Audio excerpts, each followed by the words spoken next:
Tignan niyo yung pinagsasabi nitong si Madriaga, no? Na ginagamit na naman nila na pinuntahan na ni Laila de Lima sa kulungan upang dalhan ng saba. Saba talaga. Siyempre, di ba, pagdadalaw ka sa kulungan, may pasalubong. Ah. Di ba? O, kita mo naman, oh.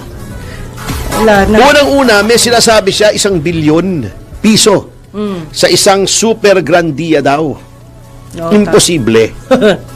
Talaga. Mga ganyan eh. Ganyang kalaki ang 1 milyon. Ganyang kalaki. Siguro mga mahaba-haba ng, sabihin natin, 14 inches. Okay. Ang haba. Yung pagka Dami ng pinalot pera, mo. oh. Ang, ang 1 billion is 1,000 ganon. 1,000 Na dami na nun. 1 million ang 1 bilyon. 1,000, 1 bilyon. Grabe. Na ganong kalaki. O, sa ilalagay Paano mo ilalagay yon? Impossible. Physically impossible. Na hindi makikita. Oo. Pagkatapos, ano pa sinabi nito si Madriaga? Si Mans Carpio daw, o kaya si Sara Duterte, personal! Wow. Na nagmamanage yung logistics ng Shabu. Kung saan padadala, kailangan mo bang gawin yun? Kalokohan yun eh. Ha? Kalokohan yun. Walang mayor siya si Sara noon, di ba? Mayor. Abogado rin yung kanyang asawa. Mister niya. Sila mismo, Grabe. nagdi-distribute siya. Personal, kalokohan yun. O, di ba? Halatang-halata ng mga attorney. Kahit mga estudyante, alam nila yan eh. Number 3, kaya daw tumatanggap ng pera sa pogo, sa drugs, kasi lalaban sa 2022 bilang Pangulo. Hindi po totoo yan. Hirap na hirap po kaming kumbinsihin si Sara na lumaban for president. Yes. In fact, hindi That lumaban. time, diba?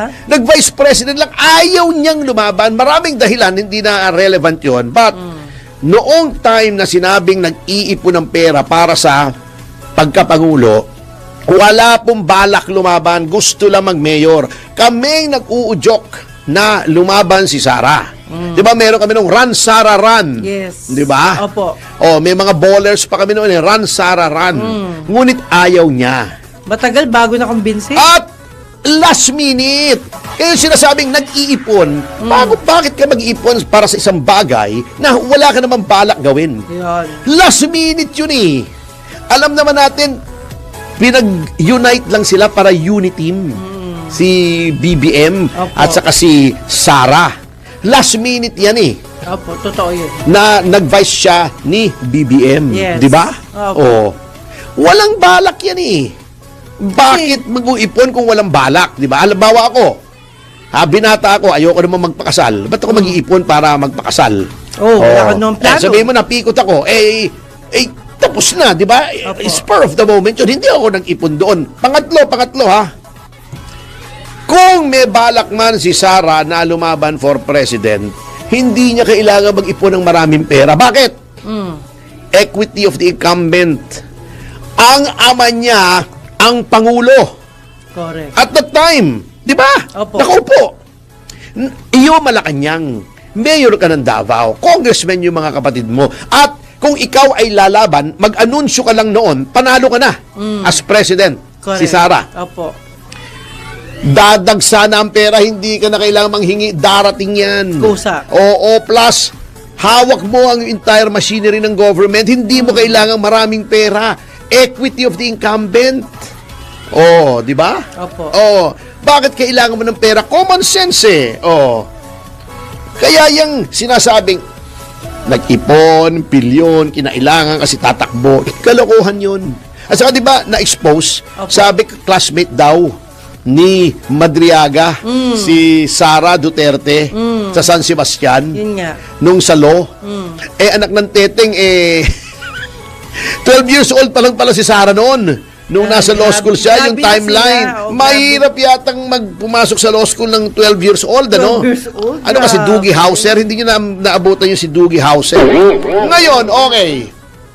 Sinasabi ng Malacanang ngayon na sila ay walang kinalaman. Tinatanggi nila.